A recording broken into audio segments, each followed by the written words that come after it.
Jeff the Killer Original Story. Hello guys, welcome back to my channel. This is David Production with a new video, and today we are gonna be reading the original story of Jeff the Killer. This is from Crimson Chaos 13, so I believe that he actually wrote this story about Jeff the Killer. You are reading Jeff the Killer Origin Horror. Like the title says, Jeff the Killer Original Story, all rights reserved to the author. Enjoy.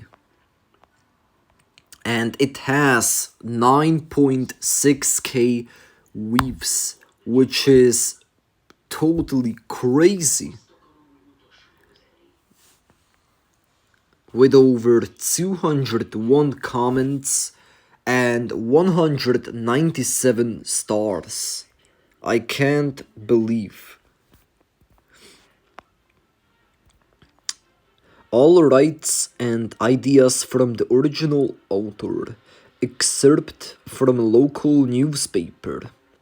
Ominous unknown. Killer is still at large. So now, let's get started. After weeks of unexplained murders, the ominous unknown killer is still on the rise. After little evidence has been found, a young boy states that he survived one of the killer's attacks and bravely tells his story.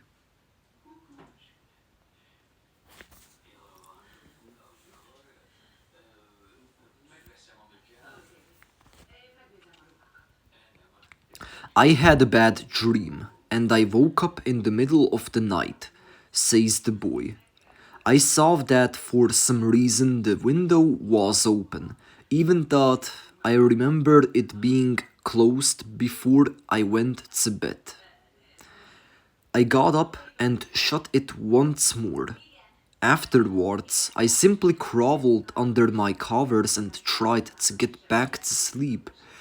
That's when I had a strange feeling, like someone was watching me. I looked up and nearly jumped out of my bed. There, in the little ray of light illuminating from between my curtains, were a pair of two eyes. These weren't regular eyes, they were dark, ominous eyes. They were bordered in black and just plain out terrified me.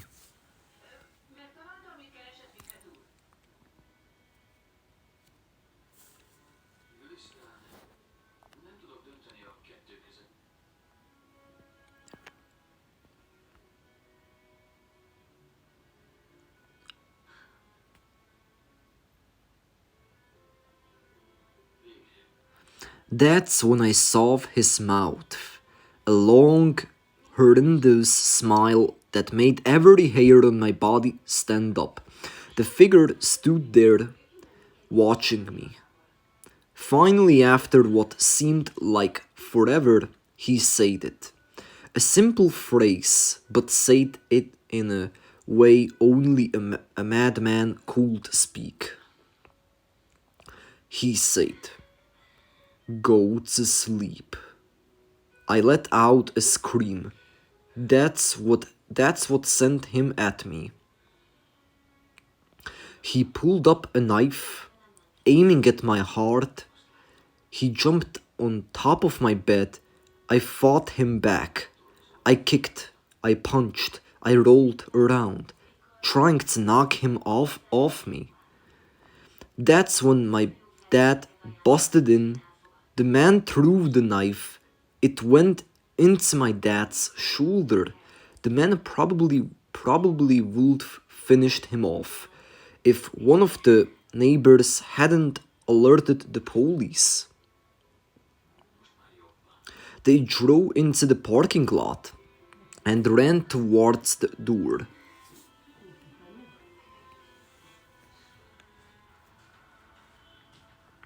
The man turned and ran down the hallway. I heard a smash, like glass breaking. As I came out of my room, I saw the window that was pointing towards the back of my house was broken. I looked out it to see him vanish into the distance. I can tell you one thing. I will never forget that face. Those cold, evil eyes and that psychotic smile. They will never leave my head. Police are still on the look for this man. If you see anyone that fits the description in this story, please contact your local police department.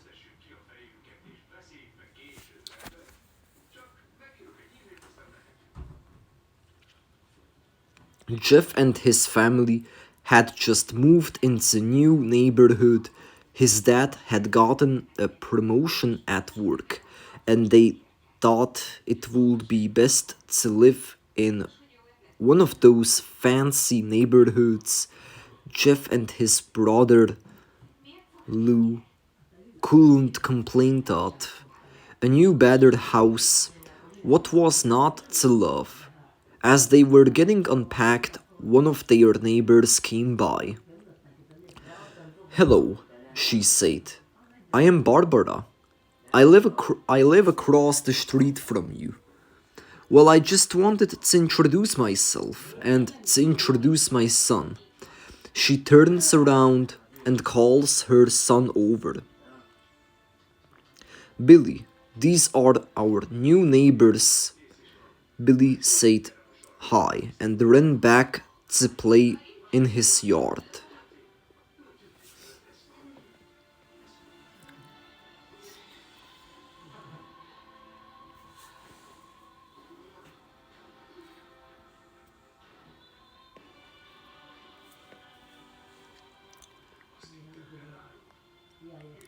Well, well, said Jeff's mom. I am Margaret, and this is my husband Peter, and my two sons, Jeff and Lou. They each introduced themselves, and then Barbara invited them to her son's birthday. Jeff and his brother were about the object when their mother said that they would love to. When Jeff and his family are done packing, Jeff went up to his mom. Mom, why would you invite us to some kids' party? If you haven't noticed, I am not some dumb kid, Jeff said, his mother. We just moved here. We should show that we want to spend time with our neighbors. Now we're going to that party, and that's final. Jeff started to talk but stopped himself, knowing that he couldn't do anything. Whenever his mom said something, it was final. It was final. He walked up to his room and plopped down on his bed. He sat there looking at his ceiling when suddenly he got a weird feeling. Not so much a pain, but a weird feeling. He dismissed it as just some random feeling. He heard his mother call him down to get his stuff, and he walked down to get it.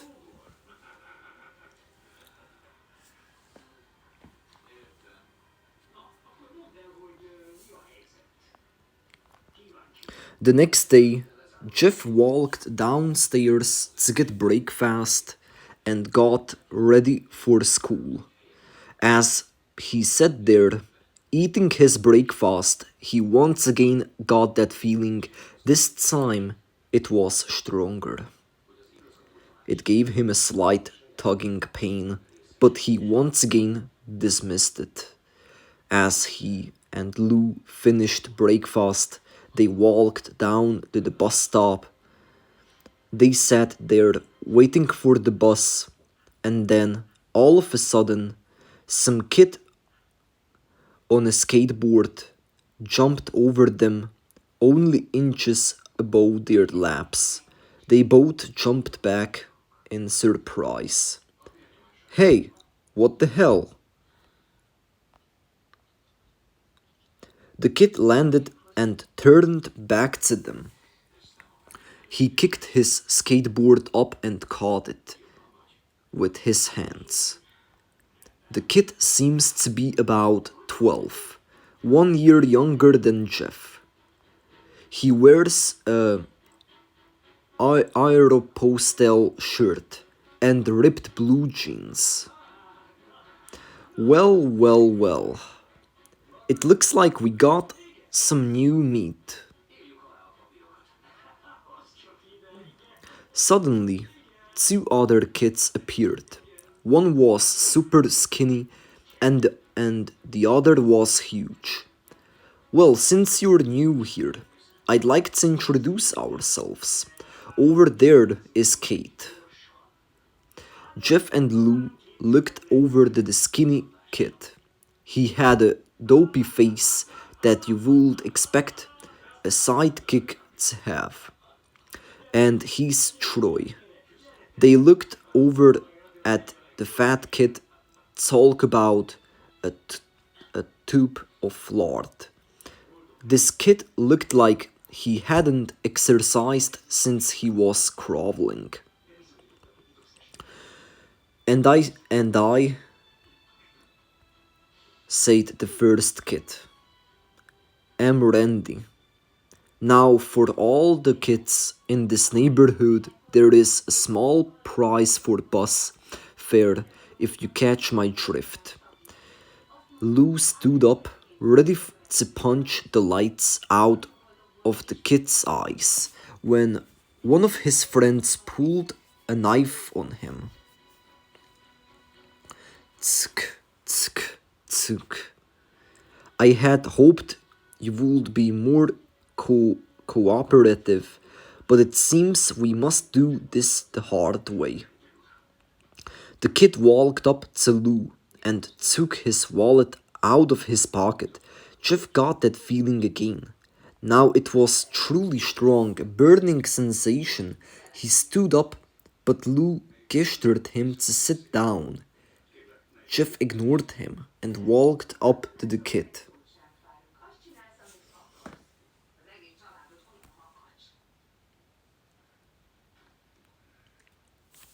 Listen, listen here, you little punk. Give back my bro's wallet or else. Randy put the wallet in his pocket and pulled out his own knife. Oh, and what will you do? Just as he finished the sentence, Jeff popped the kid in the nose. As Randy reached for his face, Jeff grabbed the kid's wrist and broke it. Randy screamed and Jeff grabbed the knife from his hand. Troy and Kate rushed Jeff, but Jeff was too quick.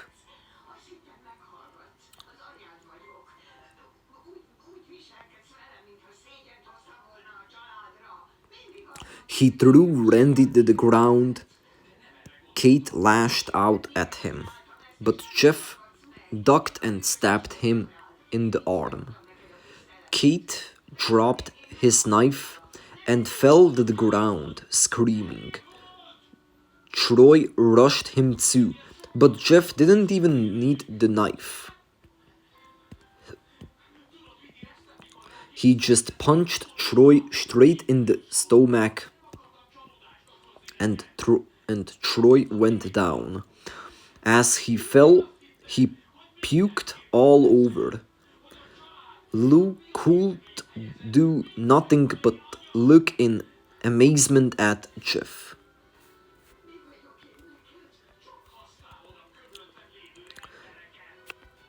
Jeff, how do you? That was all he said. They saw the bus coming and knew they'd be blamed for the whole thing. So they started running as fast as they could. As they ran, they looked back and saw the bus driver rushing over to Randy and the others. As Jeff and Lou made it to school, they didn't dare tell what happened. All they did was sit and listen. Lou just thought of that as his brother beating up a few kids, but Jeff knew it was more. It was something scary. As he got that feeling, he felt how powerful it was. The urge to just hurt someone. He didn't like how it sounded, but he couldn't help feeling happy. He felt that strange feeling go away and stay away for the entire day of school. Even as he walked home due to the whole thing near the bus stop, and how now he probably wouldn't be taking the bus anymore. He felt happy.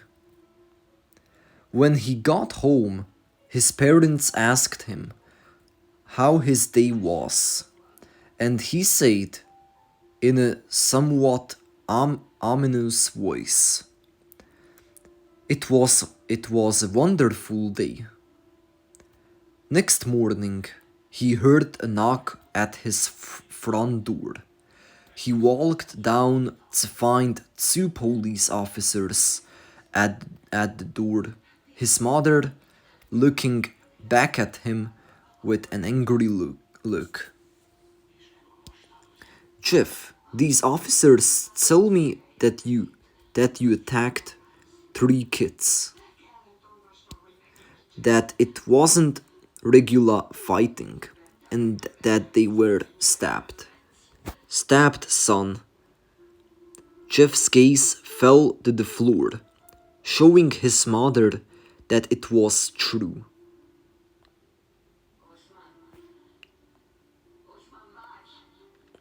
Mom, they were the ones who pulled the knives on me and Lou.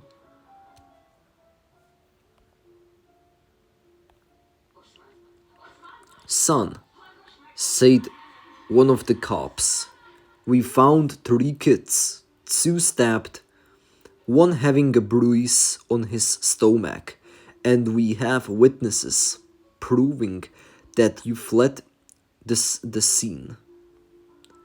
Now, what does that tell us?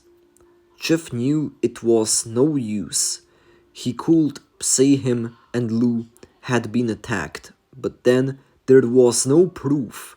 It was not them who attacked first. They couldn't say that they weren't fleeing, because truth be told they were. So Jeff couldn't defend himself or Lou.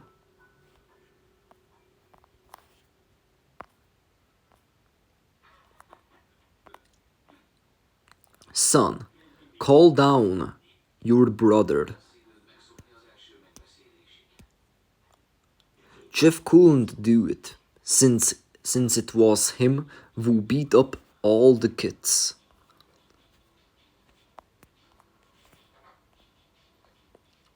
Sir, it it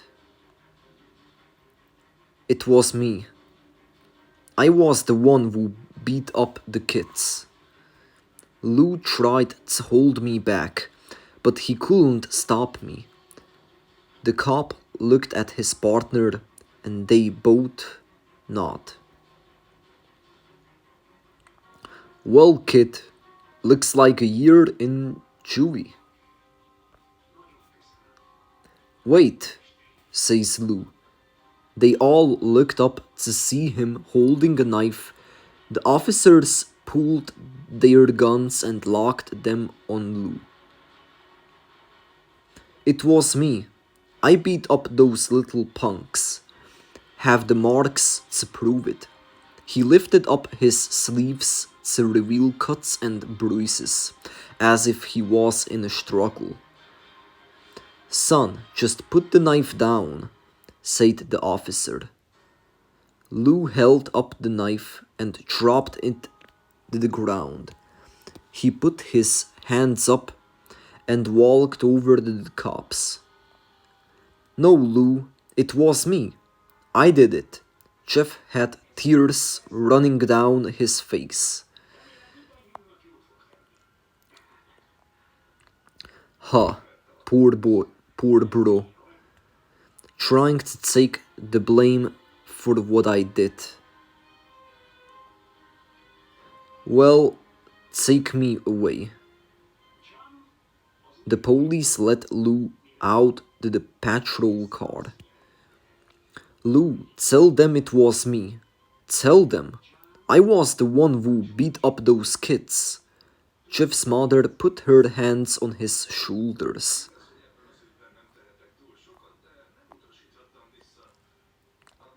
Jeff, please. You don't have to lie. We know it's Lou. You can't stop. Jeff watched helplessly as the cop car speeds off with Lou inside. A few minutes later, Jeff's dad pulled into the driveway, seeing Jeff's face and knowing something was wrong. Son, what is it? Jeff couldn't answer. His vocal cords were strained from crying. Instead, Jeff's mother walked his father inside to break the bad news to him. As Jeff wept in the driveway, after an hour or so, Jeff walked back into the into the house, seeing that his parents were both shocked, sad, and disappointed. He couldn't look at them. He couldn't see how they thought of Lou when it was his fault. He just went to sleep, trying to get the whole thing off his mind. 2 days went by with no word from Lou at GDC. No friends to hang out with, nothing but sadness and guilt. That is until Saturday, when Jeff is woke up by his mother with a happy, sunshiny face.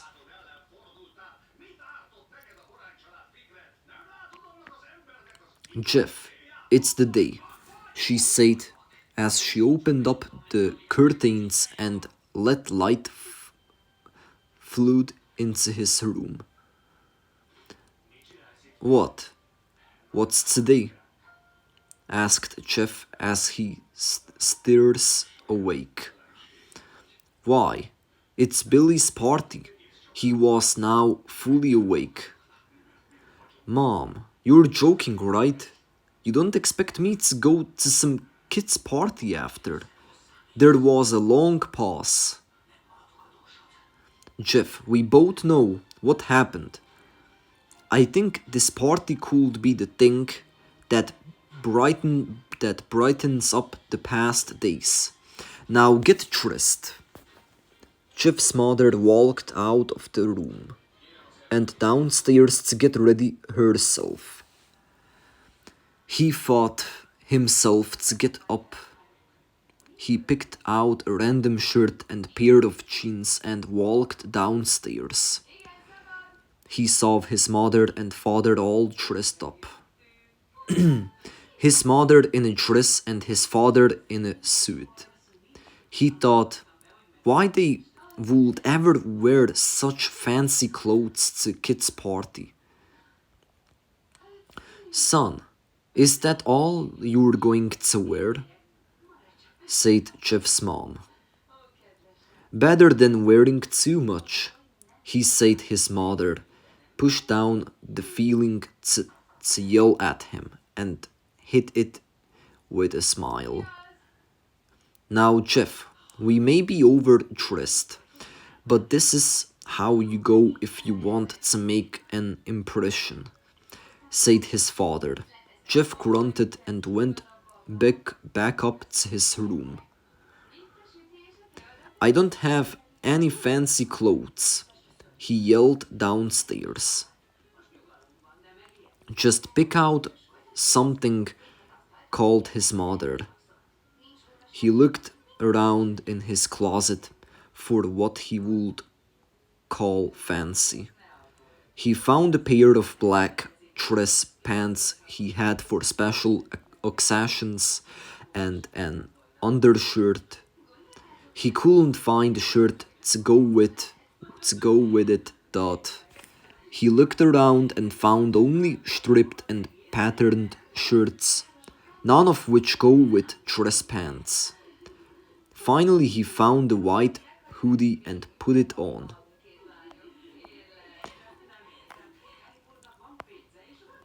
You're wearing that, they both said.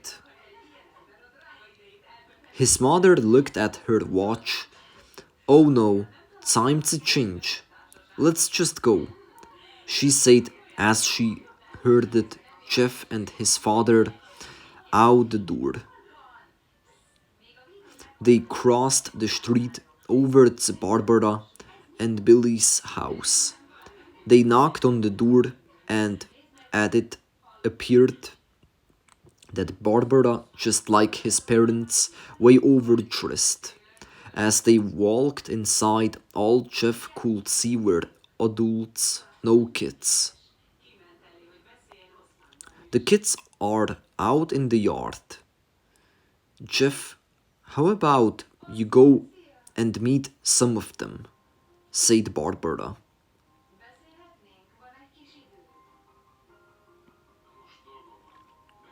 Jeff walked outside the yard full of kids.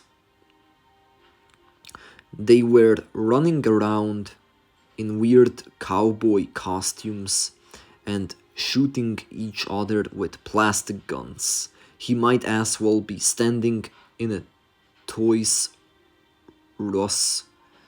Suddenly, a kid came up to him and handed him a toy gun and hat. Hey, wanna play? He said. Ah, no, kid. I am way too old for this stuff. The kid looked at him with that weird puppy dog face.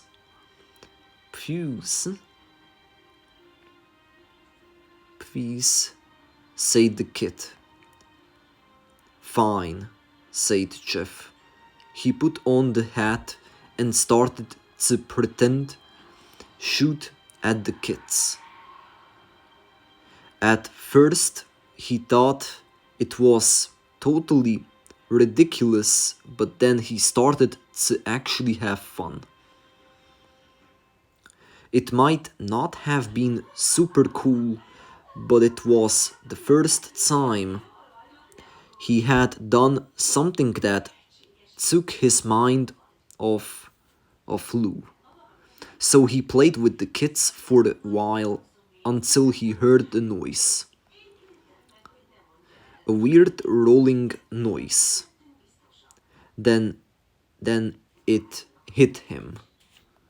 Randy, Troy, and Kate all jumped over the fence on their skateboards. Jeff dropped the fake gun and ripped off the hat. Randy looked at Jeff with a burning hatred. Hello, Jeff, is it? He said. We have some unfinished business. Jeff saw his bruised nose. I think we're even. I beat the crap out of you. And you get my brother sent to GDC. Randy got an angry look in his eyes. Oh no, I don't go for even. I go for winning. You may have kicked our asses that one day, but not today. As he said that, Randy rushed at Jeff. They both fell to the ground. Randy punched Jeff in the nose, and Jeff grabbed him by the ears and head butted him. Jeff pushed Randy off of him and both rose to their feet. Kids were screaming and parents were running out of the house. Troy and Kate both pulled guns out of their pockets. No one interrupts or guts will fly, they said. Randy pulled a knife on Jeff and stabbed it into his shoulder. Jeff screamed and fell to his knees. Randy started kicking him in the face. After 3 kicks, Jeff grabs his foot and twists it, causing Randy to fall to the ground. Jeff stood up and walked towards the back door. Troy grabbed him. Need some help? He picks Jeff up by the back of the collar and throws him through the patio door. As Jeff tries to stand, he is kicked down to the ground. Randy repeatedly starts kicking Jeff until he starts to cough up blood. Come on, Jeff, fight me. He picks Jeff up and throws him into the kitchen.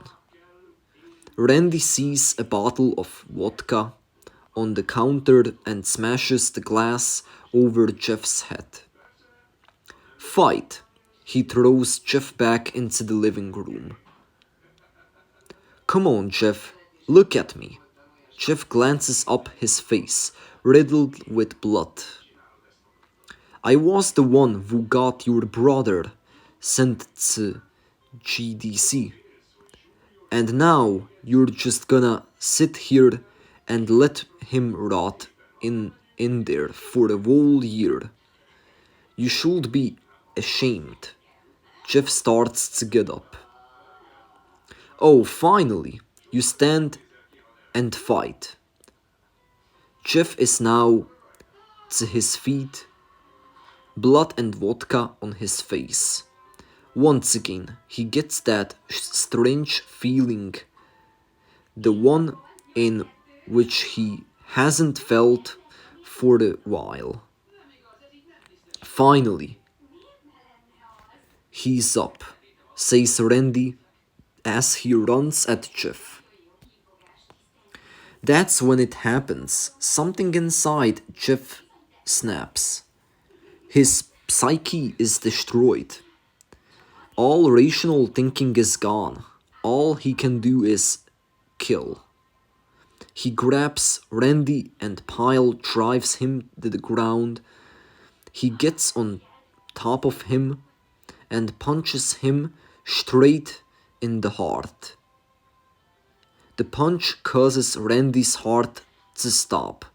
As Randy gasps for breath, Jeff hammers down on him. Punch after punch. Blood gushes from Randy's body until he takes one final breath and dies. Everyone is looking at Jeff now. The parents, the crying kids, even Troy and Kate all thought They easily break from their gaze and point their guns at Jeff. Jeff sees the guns trained on him and runs for the stairs. As he runs, Troy and Kate let out fire on him, each shot missing. Jeff runs up the stairs. He, he hears Troy and Kate follow up behind as they let out their final rounds of bullets. Jeff ducks into the bathroom. He grabs the towel rack and rips it off the wall. Troy and Kate race in, knives ready. Troy swings his knife at Jeff, who backs away and bangs the towel rack into Troy's face. Troy goes down hard, and now all that's left is Kate. He is more agile than Troy thought and ducks when Jeff swings the towel rack. He dropped the knife and grabbed Jeff by the neck. He pushed him into the wall. A thing of bleach fell down on top of him from the top shelf. It burned both of them and they both started to scream. Jeff wiped his eyes as best as he could. He pulled back the towel rack and swung it straight into Kate's head. As he lay there, bleeding to death, he let out an ominous smile.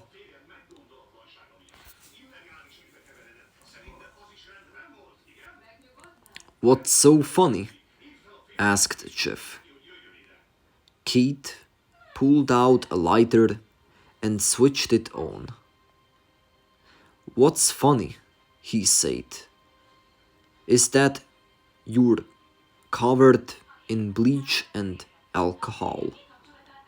Jeff's eyes widened as Kate threw the lighter at him.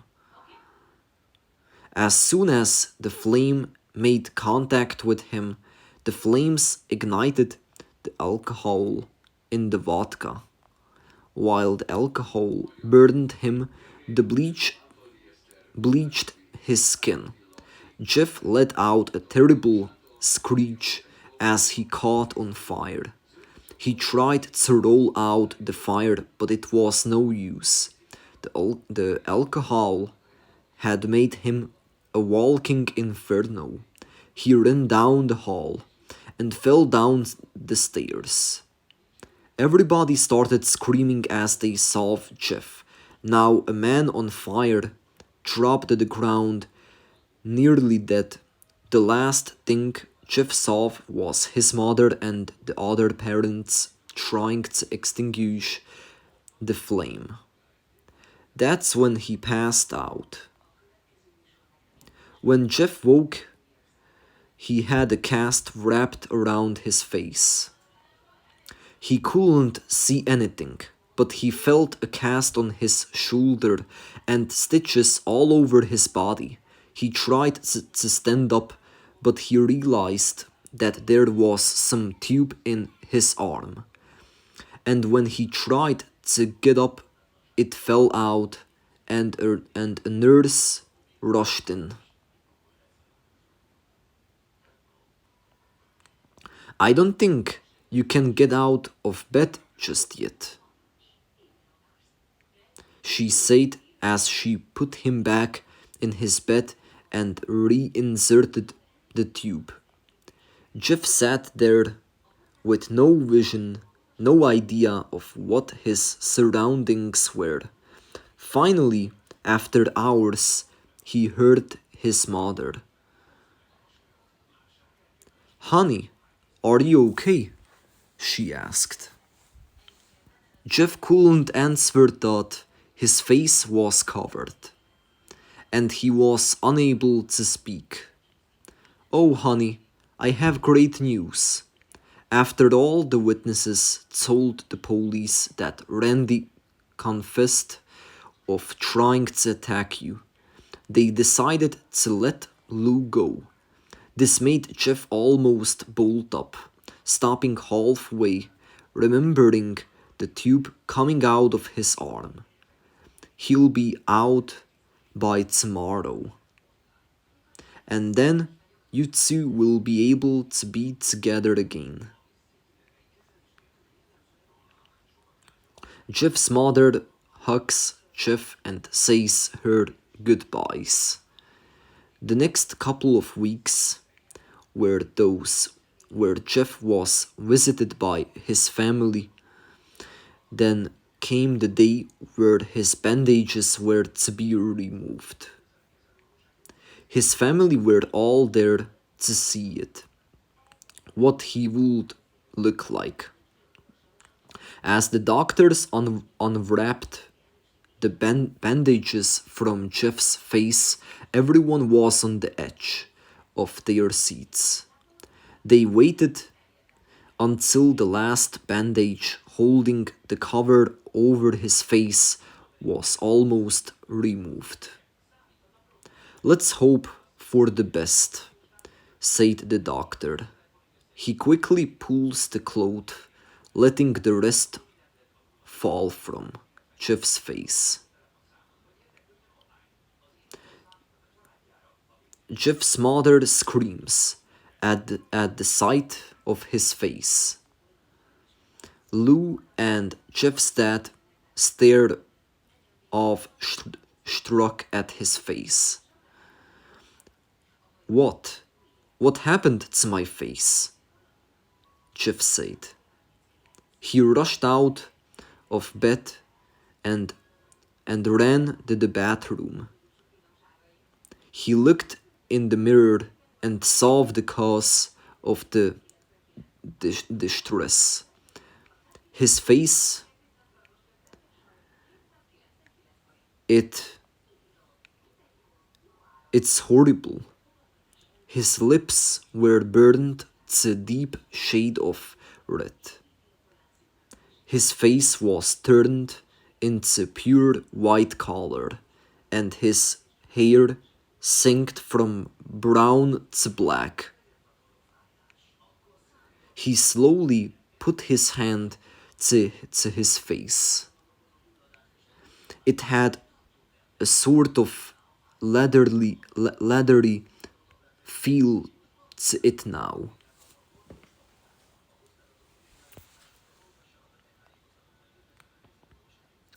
He looked back at his family, then back at the mirror.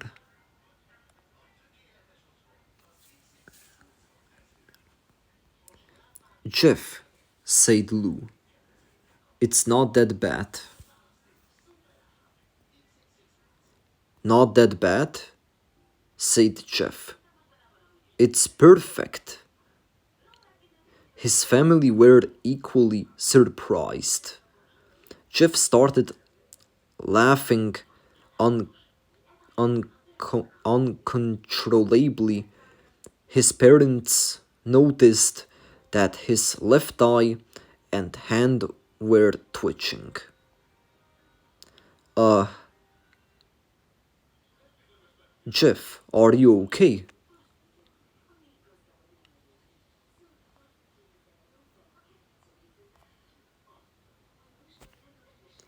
Okay. I've never felt more happy. Ha ha ha ha ha ha ha. Look at me. This face goes perfectly with me. He couldn't stop laughing. He stroked his face, feeling it. Looking at it in the mirror. What caused this? Well, you may recall that when Jeff was fighting Randy, something in his mind, his sanity snapped. Now he was left as a crazy killing machine. That is. His parents didn't know. Doctor, said Jeff's mom, is my son all right? You know, in the head.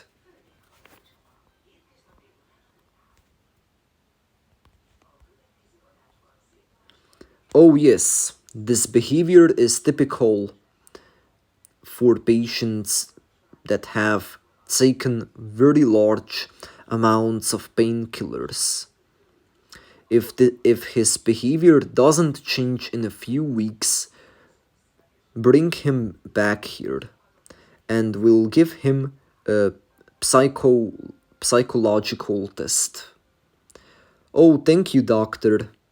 Jeff's mother went over to Jeff.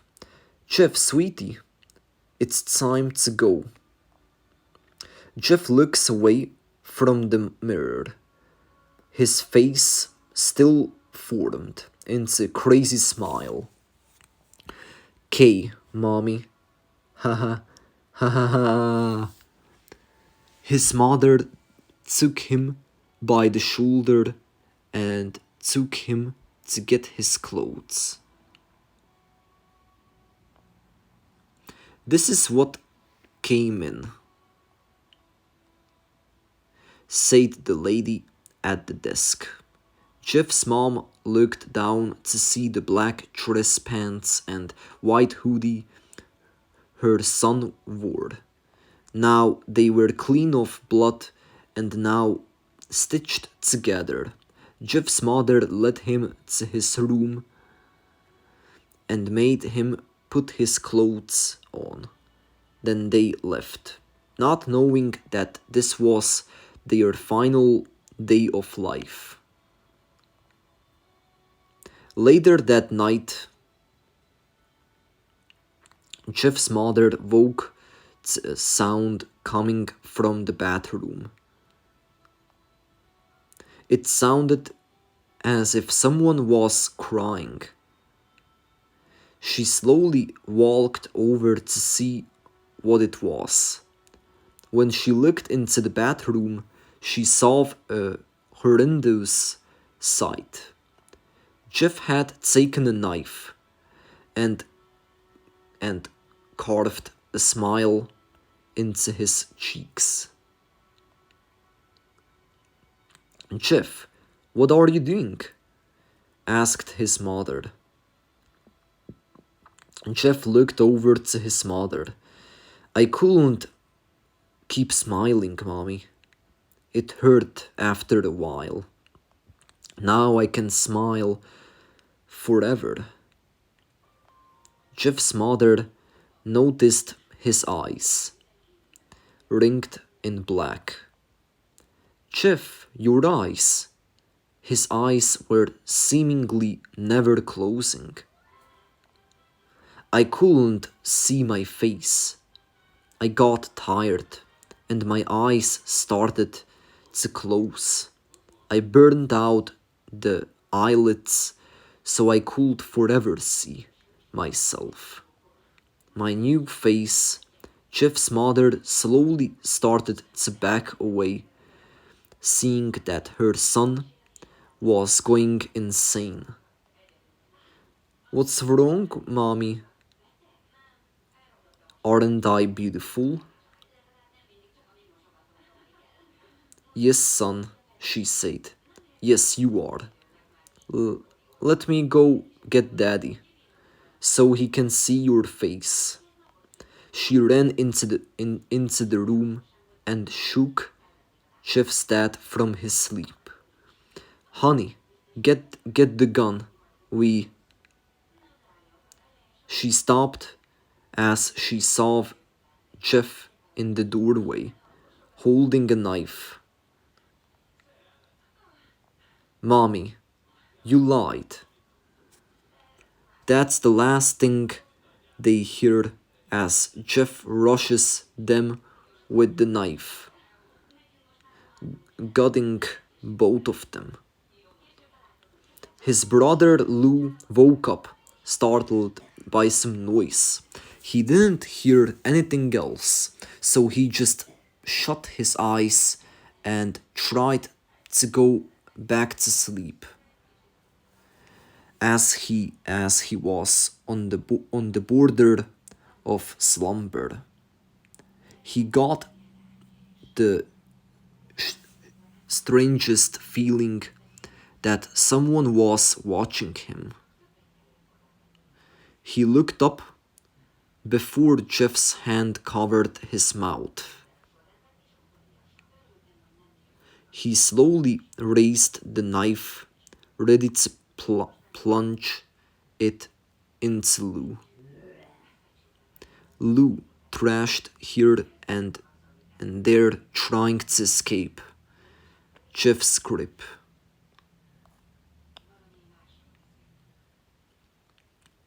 Shh, Jeff said. Just go to sleep.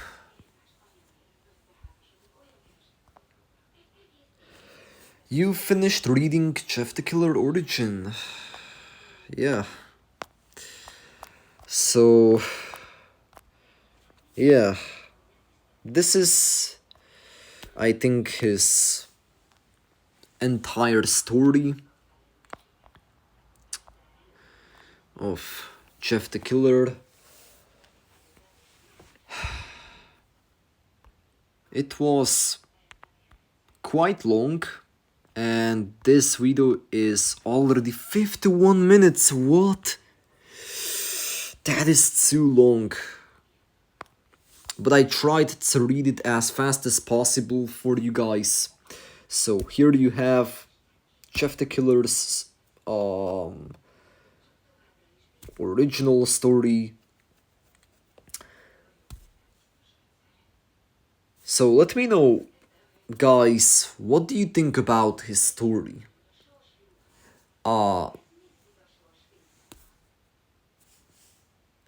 Is it true or not? Like, what happened with his family and with him, with his brother Lou? Do you think it's just fake? But overall, he is only a creepypasta character, so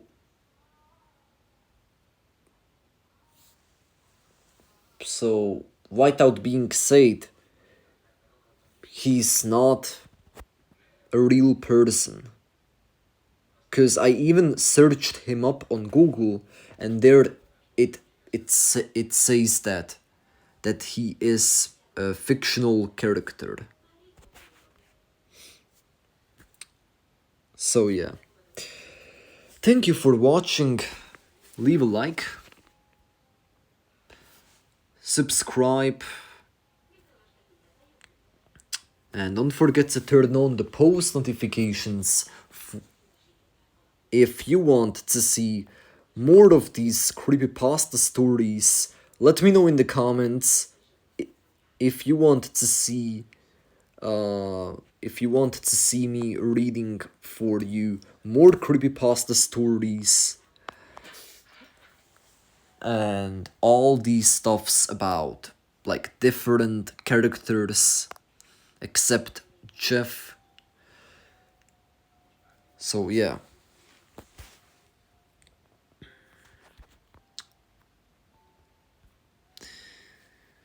Okay, but now I am out, and goodbye. Oh, and one more thing.